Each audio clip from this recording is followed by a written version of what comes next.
What time is it? It's time for another Every Other Wednesday.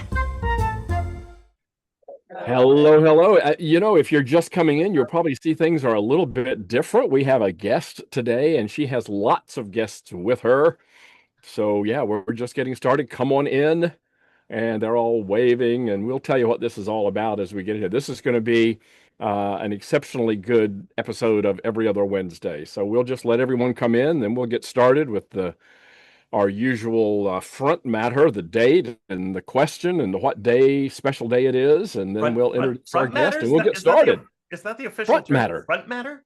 Front matter. Yeah, well, that's what they call it in a book. Really? The stuff at the stuff at the front that nobody reads, that's called the front matter. The front matter. Huh. Yeah, well, okay, it is 1 o'clock Eastern, 12 o'clock Central, 11 o'clock Mountain, 10 o'clock Pacific, and who knows what else, where else. And here we are, and welcome to Every Other Wednesday. We're going to go ahead and get started and introduce ourselves. As you can see, we have some special guests in one corner, and so I'll do that. So, hey, Sanjay, why don't you go ahead and get started? I'll say hello, everyone. Welcome. Thank you for joining us here on Every Other Wednesday. My name is Sanjay Nath. I am based in just outside of Toronto, Ontario, in a place called Oakville, Ontario. I am a speaker and author focusing on leadership and performance. And just one little quick rant that I'm a numbers guy, and I'm always thinking about stuff. Now, for people who don't know this, Vancouver or British Columbia is this is the last time they're switching over. This weekend is the last time they're switching over daylight savings time. Oh gosh, I'm jealous. Can we That's all go live there?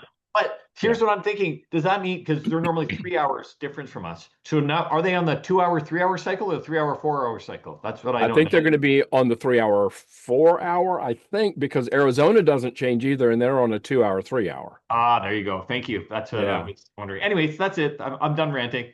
Mr. Okay. Michael. Hey everybody, Michael Kerr here, coming to you from Canmore, Alberta in the Canadian Rockies, as I usually am. It is, yes, I've got the timestamp March 4th, 2026. I speak on workplace culture and write about workplace culture and humor in the workplace and all that fun stuff. And today is, of course, because it's March 4th, it is Marching Music Day. It is Official Grammar Day, Backcountry Skiing Day, Scrapbooking Day, March 4th and Do Something Day.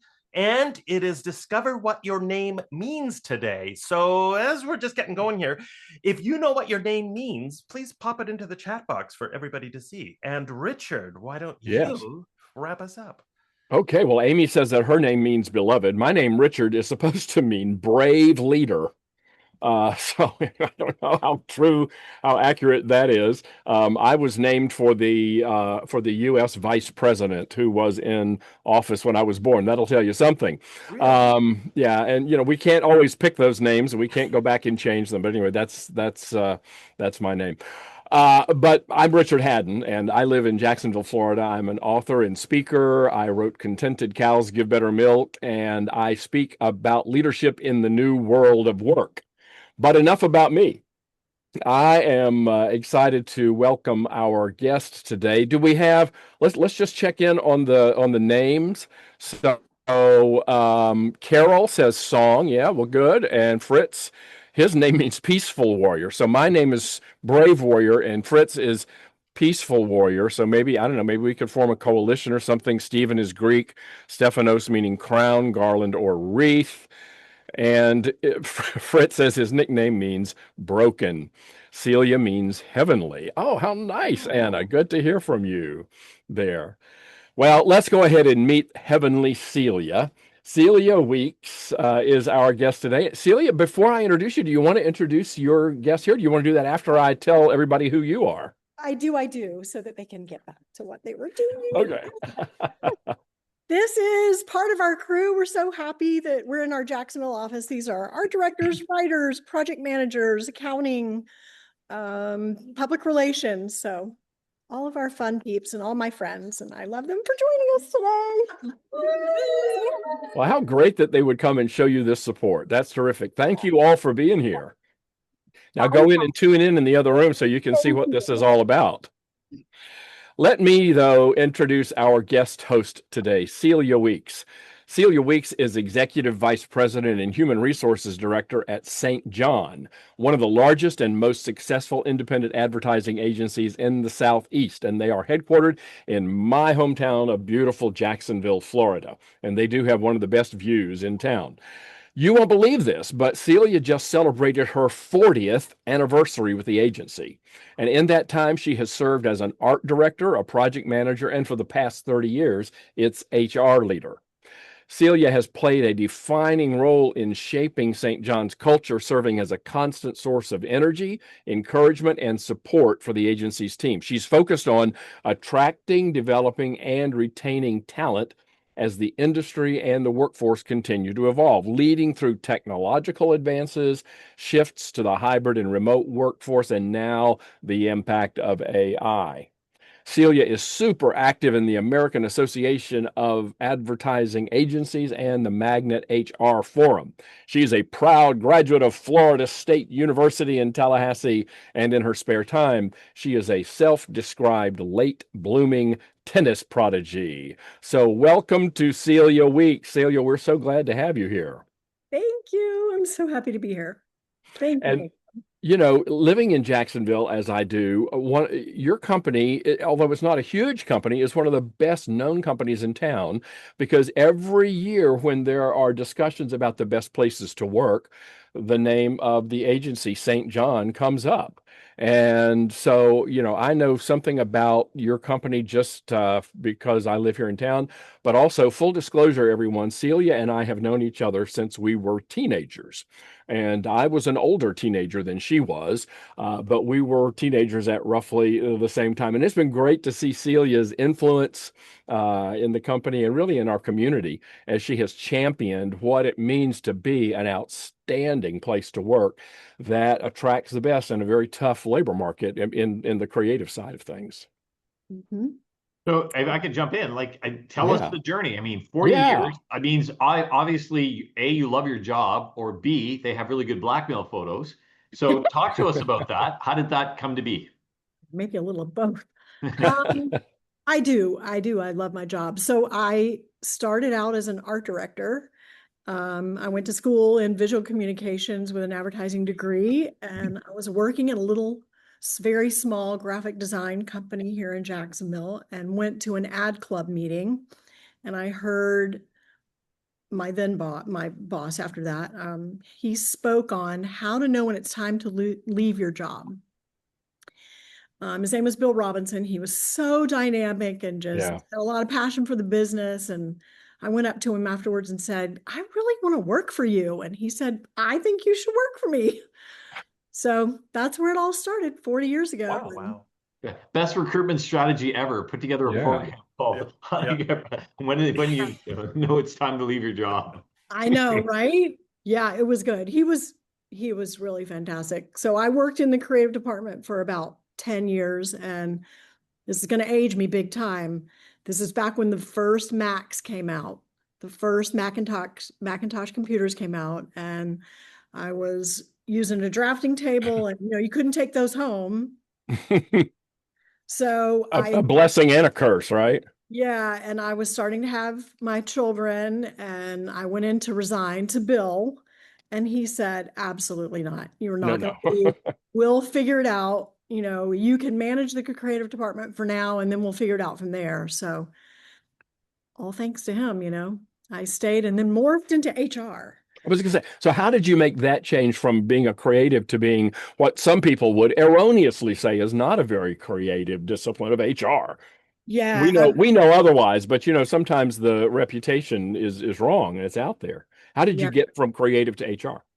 I started hiring, we started growing, and I started hiring creatives. This is where I started. And then it just morphed into, once we got to about 45, 50 people, that's sort of the sweet spot when you really need someone concentrated on HR. So that's when our president made me the HR person. And then I just always had a great attorney, a great labor attorney. I went to every conference they didn't have webinars back then, but I just absorbed as much as I could. And they really kind of let me just build this career. Of course, with their their guidance and Yeah. support, but I Yeah. sort of created my own job. It's Mm. great. It's been really great. And then But my creativity, I do all of our events, and I have planned all of our space. So Oh, you're responsible for the way the place looks. yeah, our space is really fun and Well, cool. yeah. So Yeah. Yeah. it I it still it can it use that. it looks fabulous, Celia. Thanks. It The looks weather it looks helps. like it's conducive to Yeah. creativity and having fun. So obviously, and Richard mentioned this, you have a phenomenal place to work. It sounds like you have a great workplace culture. So what has your CEO, your senior leadership team, what have you done specifically to foster this great, amazing place to work? So, it really does come from the top. Dan St. John is our founder. Jeff McCurry is our president, and he runs our day-to-day. And both of them are very committed to making this place somewhere that people can come, whatever their journey is, from interviews to their last day. This is a place where you can come and do your best work. Mm. So you are going to be creative. You're definitely going to meet your best friends here. I mean, I'm on Facebook with a lot of ex-employees that some of them met their spouses here. So they just make it a great environment, that's conducive to learning. And we're pretty family oriented. We have a lot of events for families. So we're really invested in them as people. We lead with courage, character, and kindness is what is on our Mm. website. Mm. Which So is if I could jump in and ask, Mhm. you said initially you came in as in the HR director role, and you became a junkie, a sponge of information and going to events and learnings and all that stuff. So you were relatively new to that world, obviously no longer the case. But in that journey, what were some of the big epiphanies? What were some of the big ahas that you went, this is what HR means to us here at St. John? I would say a lot of learning how people want to learn, and that it's so personal. It's so personal, you Mhm. know. What is it that we can provide to them to do their best? Even in, I mean, really just every step of the way, even in like performance reviews. I was a member of this 4A's, which is the American Advertising Agency, the Association of American Advertising Agencies, and Mhm. all the agencies were bigger. We're still considered a small agency, but listening to really senior people, they gave me a lot of okay, that's a great idea. We should be doing that. Mm. Mm. We should be doing that. And now, looking back, I'm in these other meetings and new people, they're hearing the things that I say and they go, oh yeah, we should be doing that. So it was, What's an example of that? Can you give us an example of one of those that's? oh yeah, definitely. It could be paid time off. Mhm. This business is inherently stressful. It's Yeah. inherently fast paced. So Deadlines and that kind of thing. our paid time off policy is, and some of my kids, they'll have 2 weeks when they start a job. Ours is you get 23 days. And we just try to take care of them. How do you take care of them? How do you Mhm. listen to them? How do you respond to what they're going through? So really some of that. And then other epiphanies are, performance evaluations, how we do those. Mhm. Um, How do you do that that may be different from what some of us are used to? well, we have a fairly new system, and it's based on your Myers-Briggs, actually. Mm. Takes kind of a big part in it, how we communicate with you, how you communicate with your team. And so they're very specific questions that we ask. They're really pretty personalized, which we can do. It's a lot of work to do it, but for Mhm. 60 people, it's a lot of work, but it's definitely worth it. The conversation, we're not really the checklist anymore. We've kind of Mhm. from all of that. And it's just very personalized based on the accounts that they're on, Mhm. teams that they're on. Well, I wanted to go back to something when you were talking about your journey and how was it Bill had kind of put you in and then at some point you morphed into HR. It sounds to, and I don't want to put words in your mouth, but tell me if I'm close on this. Sounds to me like at that time, I don't know if still that way, but at that time it sounded like, okay, we've got somebody here. We want her working here. We know that she fits with our culture right now. We know that she's a good worker, and she right now is applying all of those qualities to the creative side. We bet she can apply those same qualities to another role, which is what we need right now, which is HR. And that's one of the things that I sometimes see in companies is they just recognize it inherently. This is a good situation. This is a good fit rather than getting so hung up on, oh, but you're not an HR. I mean, I could imagine the company bringing you in creative and you do a great job and said, we really need somebody in HR. I bet Celia could do the, oh, no, Celia doesn't have the letters by her name and she's not an HR person. She's never done HR and all that. We can't do that. It sounds to me like that's not part of what the culture was then. And I'm assuming probably not now. Yeah, it really is not now. Quite honestly, it's the same. Yeah. I tell my story to new people as an example of, and actually I don't tell my story now. Now I tell our other employee stories as an example of, how you can come here and find your way. You can find your own journey. We have a girl who worked on one of our restaurant accounts, and she was in account management and just had always wanted to be in the creative team. She always wanted to be an art director.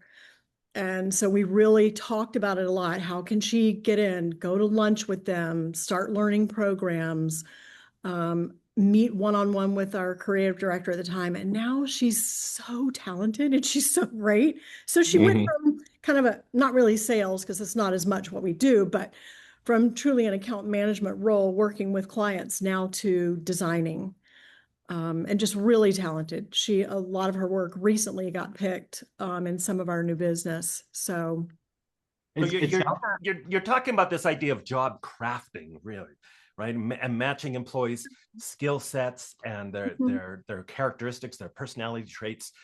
So it's a fit for both them and for your company, right? And I'm guessing it gives those employees such a stronger sense of purpose and meaning in their jobs too, right? So true. I mean, we all know even what it is to have to replace an employee. It's not just monetary, but it's the time invested. It's the, for other people on the team to have to pick up the work that they have left. So it's always in our best interest to make sure that someone if they're a good employee, let's keep them and try to see if we can work this out. Most of the time it works. We've probably had a couple times that it hasn't, but most of the time it works. So it sounds like, again, you're really big on helping people develop who they are. And like you said, it's all individualized and stuff. And you're winning awards constantly for being a great place to work. And I mean, that's one of those things that everyone's always looking for, the secret sauce. How do you create that environment? What are some of the things? And again, you mentioned some things, time off being one. You're obviously investing in your people. What are some of the other really important pillars that underpin the success that you guys have had at St. John? So there's several things, really. One is we have an SJ Life group. So we started this probably 5 or 6 years ago, where we have taken people from each team, different levels, how long people have been here. Some were new employees, some have been here a long time. And they're the team that come up with kind of, what are we doing this year? What's a theme for this year? And what are our events? And let's plan wellness. It's a good way for me to have,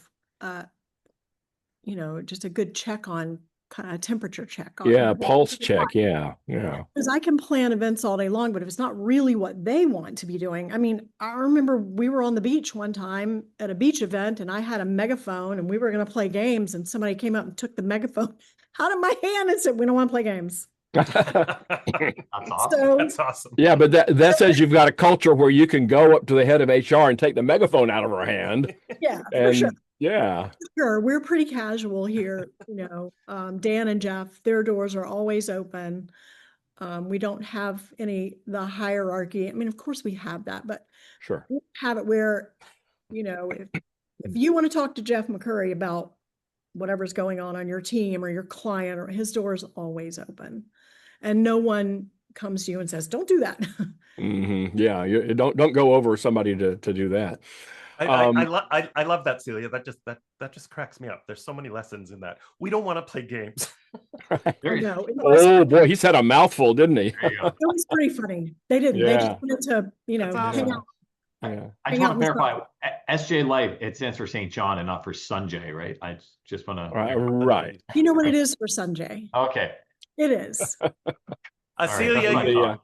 you mentioned themes. Can you share? Do you have a theme for this? Yeah. Yeah. What's this year's theme? This year is adventure. Oh, nice. Yeah, this year is Oh, well, this year it's already been an adventure. Yeah. It's already been 8 months and 2 months. How does that manifest itself then? Like, because you can have the theme. And, you can say it, but what does that look like for you? Yeah, too many organizations say, here's our theme, and they put a poster on the wall, and you just walk by and read it. But how does it come in the day-to-day stuff? So that means our planning meeting got postponed. It was last week, or I could fill you in more, but it's next week. Make it up. Make it up. Make it up. But I mean, the way that it will manifest itself is we have something called Waffle Wednesday, and we do it once a month on Wednesdays, just like you guys. And sometimes we serve waffles, sometimes we don't. Sometimes we do it as a happy hour, sometimes as a lunch. But the theme of these meetings once a month are to communicate with the entire staff. So people, come in on Zoom. It's always the whole staff, and we celebrate anniversaries and birthdays, and we celebrate tenure, and then we show any new creative, because long ago we weren't. You work on the creative, and maybe you see it on TV, but maybe you don't. So we want to always showcase new creative, and then they get to stand up and tell about, this is what what the client brief was, and this is the new work, and this is how we're doing it. So maybe adventure would be, we always play some kind of games. So maybe adventure this year will be, after the meeting, let's everybody go to Museum of Modern Art that's here, or something like that. Let's do some kind of adventure. Let's kind of branch out. You could go to Adventure Landing, except they closed. Yeah. Things we've never done, maybe Yeah. instead of a luncheon, maybe we walk the bridges at lunch. So that's how it'll kind of manifest. Oh, that's cool. Something we haven't done before. And is there high buy-in? People genuinely want to play? There is. Oh, I bet. Yeah. There is. Sorry, it's a bit of a follow-up that. How much of that is when you bring someone new on the team? How much of it are you looking for, and how much of it are you just letting it through osmosis that the new kid comes in and everyone else will train them as to what the social norms are? I try to not screen for that. I screen more for what is their curiosity like, and how are they going to learn? Because I don't want to force anybody. We used to call it forced fun. We say in the email, we're having this and you have to attend. And somebody finally said, isn't that forced fun? We shouldn't be doing that to people.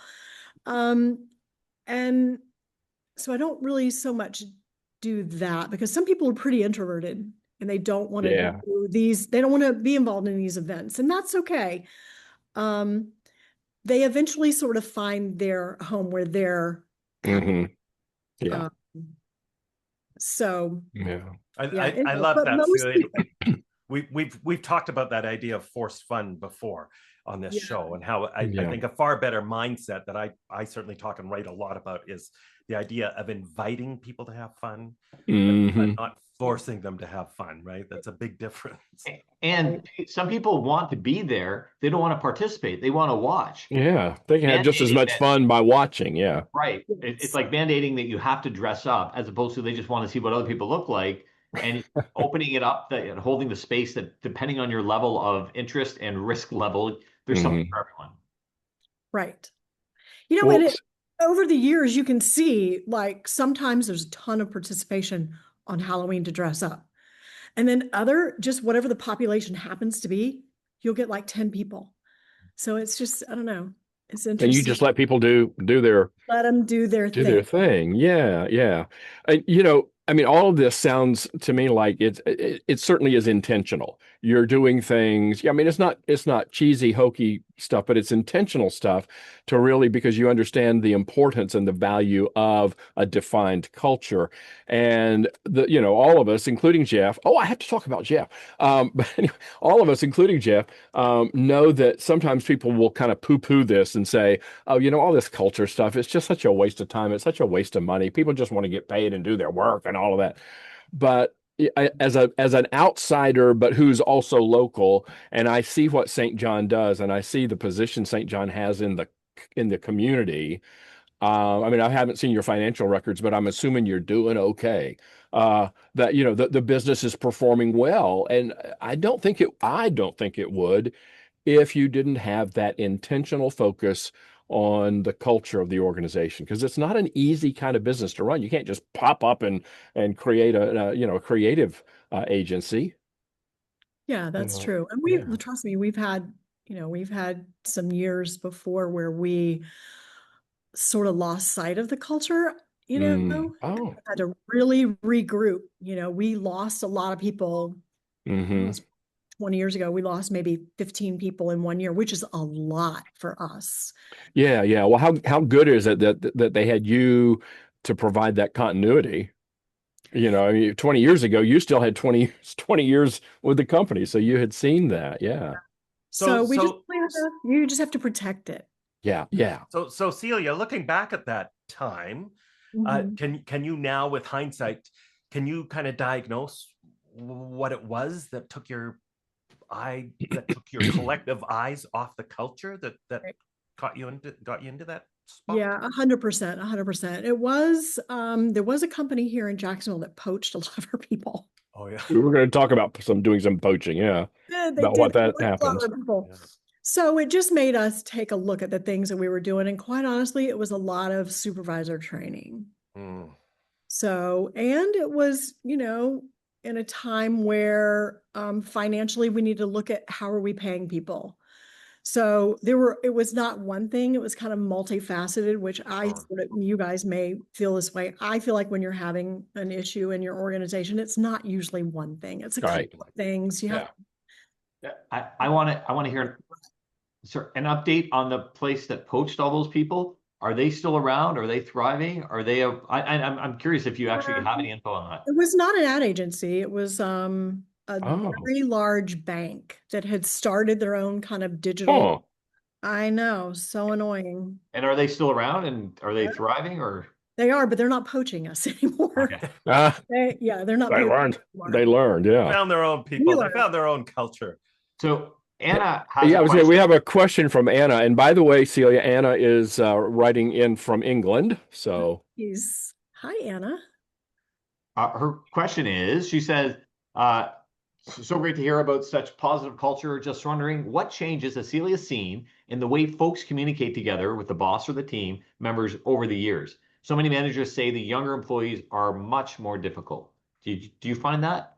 yeah, you have a little perspective on that. What do you think? We have noticed that they are more about sort of their own self-care, which I think is good. Yeah. More so probably than our generation did. In our generation, yes, we have definitely noticed that. But we've sort of, I hate to use the word pivot, we've sort of listened to that. And so we provide things that they are interested in as well. So Hmm. we don't have conversations with this group that we have about you need to do more, you need to stay later. We don't really have that. They self kind of motivate to get their work done. Hmm. We So all the focus is more on the output rather than the endurance, if you will. The Yeah. outcome, not the process. Yeah. A lot of things have changed too in how we work. They have more resources. So we don't tend to work the 60 hours that we use, 60, 70 hours a week. Hmm. Don't work like that anymore. Hmm. Life is easier. Wow. Well, that was one question I was going to ask is kind of Yeah. how in this kind of a business that I am always assuming, and as you know, my daughter was once in a similar Yeah. profession, and I know it was high pressure, lots of hours, and that kind of thing. How do you at St. John manage the need for work-life balance in such a what some of us think is a pressure cooker atmosphere? You know, I don't know if you guys agree with this or not. COVID, I personally think, as a woman, was the best thing that ever happened to us. Because now Explain. In because of that, yeah. women can work from home. Hmm. No one blinks about it at all. You know, Hmm. we have a lot of remote moms. So that kind of made it more mainstream. I mean, you could always have, not Yeah. always, but for the last number of years, you could have done that, but this made it more mainstream. And so, yeah. I mean, before that, you know, I think what we do is we really watch them to make sure if anybody's working more than 45, 50 hours, we're having conversations with them. What's going on? You know, do you need to take some time off? Just to make sure that they have time to do what they need to do at home. Hmm. If you're stressed at home, you're not gonna be your best either place. You know, Right. not getting everything done at home, you're not getting everything done here. So we really just it's pretty highly communicative group. Typically supervisors handle that, but if anything is, you know, kind of bubbles up, I'll certainly get involved and let's, you know, get them some time off, or let's get them some Hmm. gift cards so that they and their husband can go out to dinner, or, you know, what can we do for them Okay. to reduce some of this stress? And a lot of times, like, our project managers see it coming. Okay. But So, they only see it coming if they're attentive to it, right? well, our project managers are very in tune with what our deadlines Yeah. are and what Yeah. promotions are coming up with clients. And so they can Okay. see if one team has a lot of deadlines that are coming up and this other team has the same at the same time. So we'll call in freelancers to come in, or contract people to come in and help them Okay. work. We rarely tell people no on a vacation. We want you to take your time off. And we watch that quarterly. I look at reports quarterly to see who's taken time off. Just had a girl who has been here. She hasn't taken time off in like 6 months. So we were like, oh my gosh, you know, you have to pay attention to it and help them help themselves, you know, because it is, you know, it's a lot of stress. It's fast deadlines. And Hmm. so, but we Well, provide. that's a lot different from, I mean, I really not too long ago, I heard somebody say, oh, gosh, so this person, they've already taken vacation this, in the last year. Now they want to take another week. Gone are the days that, perfect attendance awards. They went to work and didn't miss a day in 23 years. Yeah. Now Yeah. that's shunned Yeah. upon, Yeah. Yeah. Well, Yeah. and it's about making it safe for people to take their time off, right? Yeah. Because we know that there's all sorts of reasons why people Yeah. are reluctant to take time off. They're worried about their Yeah. status, their position, their Well, competition, and their team. they say the perfect length of a vacation is long enough to be missed, but not so long that people recognize they can get on without you. Right. Yeah. It's true. That's true. So, what are some of the fun things you do? I'm always, because Celia and I are friends on Facebook, and I see things that you guys do all the time, and then I hear and read about what's going on at St. John. What are some of the fun things you guys do, other than going to the beach and with a megaphone and all of that? What do you do? Yeah. I think some of our favorite events are our gingerbread event. It's a family event, and we do it every December. It's a giant party. The agency provides the actual gingerbread house, and we'll bring some of the candy and decorations and stuff. But you bring kind of your own. We have Santa, so the kids get, and professional photographers, so the kids get pictures with Santa, and we bring in pizza and just come and fill this place with icing and fun. It's fun to But it see. smells like sugar. Yeah, we love that event. Um, we love our Thanksgiving potluck event. Does everybody bring stuff in? Yes, we were, when we first started out, we were taking everybody to one of the country clubs, like we would go to University or Club, or we would go to Epping or something like that. And that would just be lunch, a Thanksgiving lunch. And then we had a recession one year, and so we couldn't do that. And everybody said, well, we don't want to not have Thanksgiving. So we started bringing something, and the agency buys the turkey and the ham. And so that's stuck.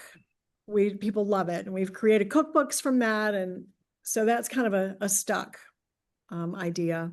Cool. We just started something last year called Cork and Creative.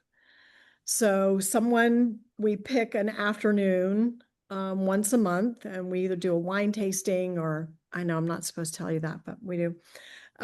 Or, some kind of a cocktail There's a mix. difference between a wine tasting and a wine guzzling. So There you Yeah. go.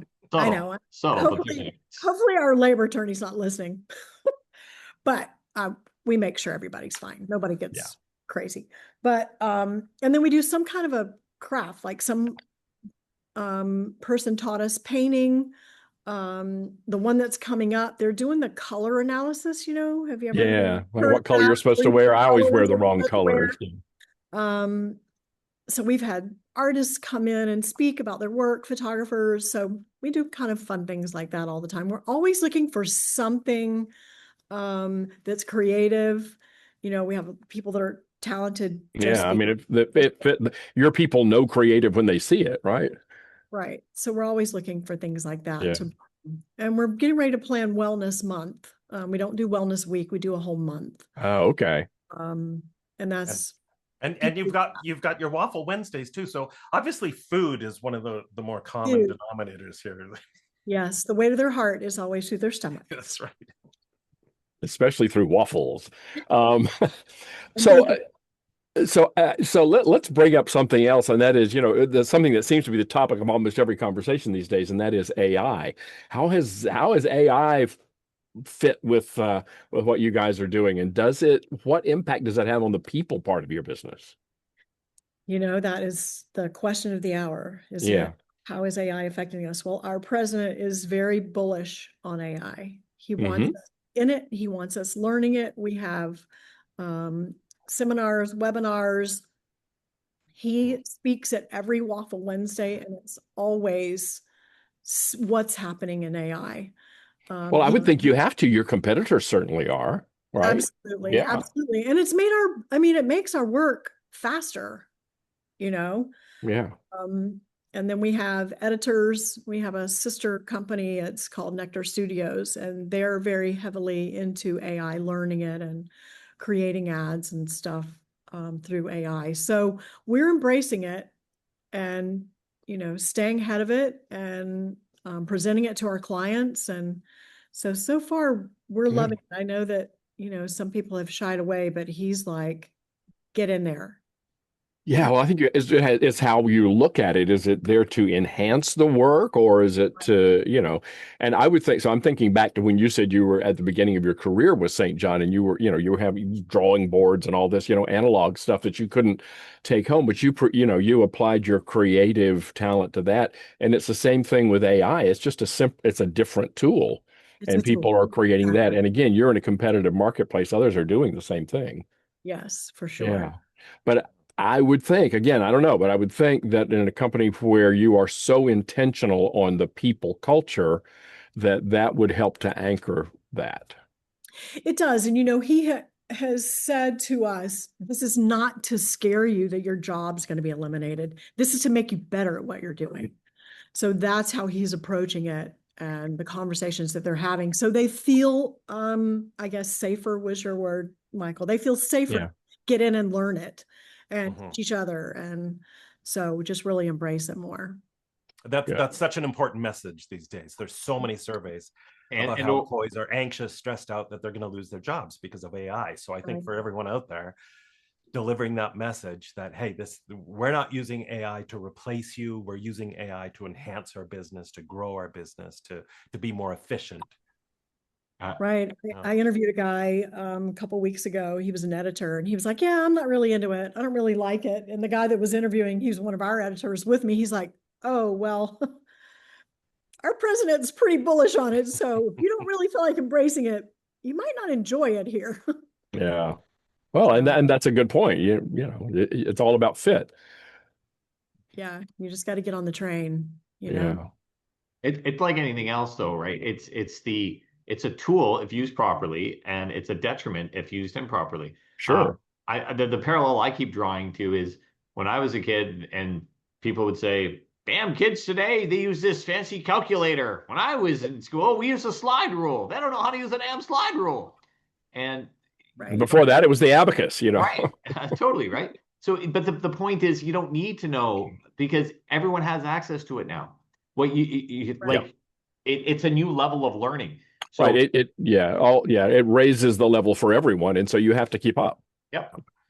So a lot of that stuff that was needed to be done manually or, have a really good, I mean, I used a drafting table when I was studying engineering and I remember slide rule, not slide rules, but yeah, like all the triangles and all that stuff. But now it's all AutoCAD and you don't Sure, need yeah. that. It's, Right. it's a lost art. It doesn't mean you still don't need the creative thinking and the thought processing and all that other stuff. You absolutely need that more. But a lot of the, I'm going to say it this way, the grunt labor of it can become automated, which is, Yeah. I think if you embrace it, it allows the whole organization to move forward. Yes, that is how we're approaching it too, and sometimes our brains are tired. So going to ChatGPT and asking, what kind of party should I have for blah, blah, blah? Yeah. Or, what new training is out there? Or can you write these job descriptions for me? Oh, love it. And then let me look at them afterward and tweak them around a little. Yeah, of course. Yeah. Just So- sometimes our brains are tired. Am I doing something wrong? You might be. Hey, we only have a couple minutes left.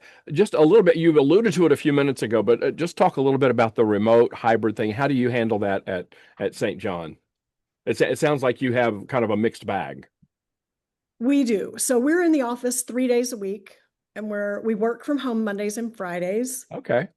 It's another, we've talked about most places are coming back, either 4 days or full time. Yeah. So far, this is working for us. Yeah. During Celia, to interject, is everybody works the same, like yes, 3 days then the same days? So Monday and Friday you're closed. Your shop. No. If you want to come in and work in the office, you Okay, can. it's optional. Yeah. It's just that there are fewer people there on Mondays and Fridays than Tuesday, Wednesday, Thursday. Yeah. Some teams come in on Mondays. They have regular meetings with their client and they just want to be in and be together. So, we sort of we've given them that freedom. They can kind of manage that how they want. But we definitely want you here Tuesday, Wednesday, Thursday. And then we have about 16 remote employees. Okay. Yeah. No, who are just always remote. They don't even live in Jacksonville, or maybe some of them. Yeah. Right. Art directors, PR people. And we've always had remote people because we've had businesses that we had some car business years ago. Yeah. Offices in Pittsburgh and offices in Detroit. So we've always had that, but we've gotten really good at how we communicate with them, how we include them in our events. That was our charge. That's so important. Yeah. Yeah, and I have people tell me they've never had a place where they feel like they're really a part of it. So we feel like we've done a good job at that. Good. Yeah. I mean, I feel like it's a skill to be able to do that. And I get impatient when I hear people say, no, you can't do that. And I think, well, I think you can. I think you have to develop the skill to do it, but you can definitely do that. Well, this has been great. I do want to show the Jeff Tobe picture. Then I want to come back to you, Celia, just to wrap some things up. So yes, everyone, a few weeks ago, Jeff, who is not here today, as you have noticed, Jeff came to Jacksonville and we got together. So I wanted to, that's not what I want to show you. I want to show you this. So there we are having a little dinner. Jeff and me, and there we were standing outside of Cooper's Hawk, the winery and restaurant. So anyway, now you can say that you have all seen Jeff on today.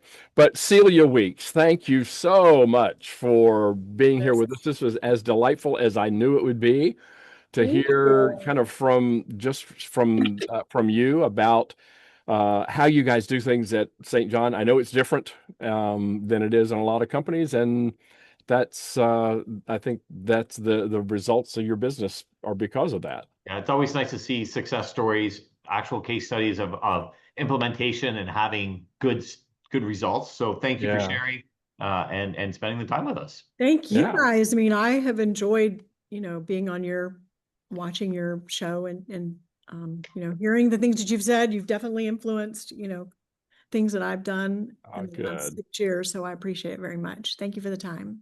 Thank Good. you, Well, and thank you, thank Celia. your team for being there. That was Yeah. fun to see all of them. I know they have a lot of energy around that. So, guys, when do we get together again? March 18th. I did the math. March the 18th. You did the math. Yeah. Is that boy, a- we- 3 is that a- days.